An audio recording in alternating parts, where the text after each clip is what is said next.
Over the course of time, certain editions of Tolkien books come and go. Here we have the latest hardcover edition of Unfinished Tales of Numenor and Middle-earth, to give it the full title, which is illustrated by Alan Lee, John Howe, and Ted Nasmith. This is the current and only illustrated version of this. And who knows? When people look at this video in 5, 10, 15, possibly 20 years from now, who knows what other versions will be around? I will sort of address that in another sort of illustrated edition video. But for the time being, for historical reference purposes, here is a look at the standard hardcover illustrated version of Unfinished Tales. So here we have the cover by Alan Lee. I'm pretty sure that this image does not appear in the text, within the book itself. On the back, this one is by John Howe. And the spine is part of that image by Alan Lee. It sort of continues. Some illustrated editions, maybe not necessarily ones that I own, they feature a wraparound image or, a different like this. Or like as we saw with The Hobbit, how it's got an image there, and an image there. But yes, forgot to mention that this is normal size for a Tolkien hardcover. This is your average size. The Silmarillion that I showcased in a previous video is slightly larger, but not as big as the illustrated Hobbit or the 2002 Lord of the Rings Alan Lee box set.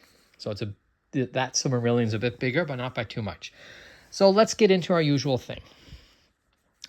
Going to show the front here. Oh, on the flaps, the two blue wizards is by Ted Nasmith, by the way. But we're looking at the maps. Here we have the map of Beleriand and the lands to the north in color. I'm just going to put the flap back on, flip it over, and get to the back. Now here is an interesting one. It is the map of Middle-earth, but I've never, until now, in print, seen it in this colored style like this. So it matches the Beleriand map, which is pretty neat because, as we saw with the Unfinished Tales Collector's Edition, usually the map of Middle-earth is the one that's associated with this book. However, since this book deals with both Middle-earth and Beleriand, it makes sense to have both. But just given the book's publication history, meaning Unfinished Tales, not the illustrated version, it's always associated the map of Middle-earth with it. Okay. Here, I'm not sure how well you can see that, but Unfinished Tales is written in blue ink. On some screens, it might look black, but it's not. Here it is again, a little bit tricky to discern. Also, I would like to add that this edition comes with a ribbon marker, which is blue. My illustrated version of The Lord of the Rings by Alan Lee, the big blue one-book one that I showcased, forgot to mention or show that it does have a blue ribbon marker as well. And here, let's get to the list of illustrations in case that changes in a future edition. So I'm definitely not going to read all that because that would eat up video time, but I'm going to hover there for a second or two so you can pause, do slow-mo, take a screenshot, whatever you want to do. And that is pretty much it. So you get, the chapter headings or portion headings in blue. Let me see if I can find something significant to show off the blue ink. This one here has two colored ink, like I've mentioned. The other, up until now, illustrated editions that I've showcased have only used black ink. Come on. I'm not frustrated at myself or anything, just the way that I'm thumbing through here. Here we are. Part 1, the first age. You get a little pencil sketch, colored ink. And then the first letter is in blue ink. This is in blue ink. The title at the top is in blue and whatnot. And it's like this for the current well, current as of this recording, books that match this, the matte style hardcover. Oh, right. One thing I forgot to mention or show rather is since that this is a hardcover with a dust jacket.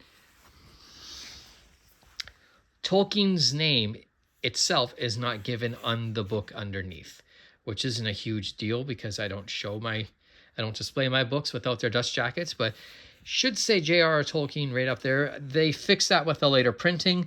I pre-ordered this. I got it brand new, and it is first printing 2020 by the beloved Rodolita Spa. They're not terrible overall, but when they started doing Tolkien books, there has been a bunch of errors with different editions that they've produced. Not just this, but a couple others since.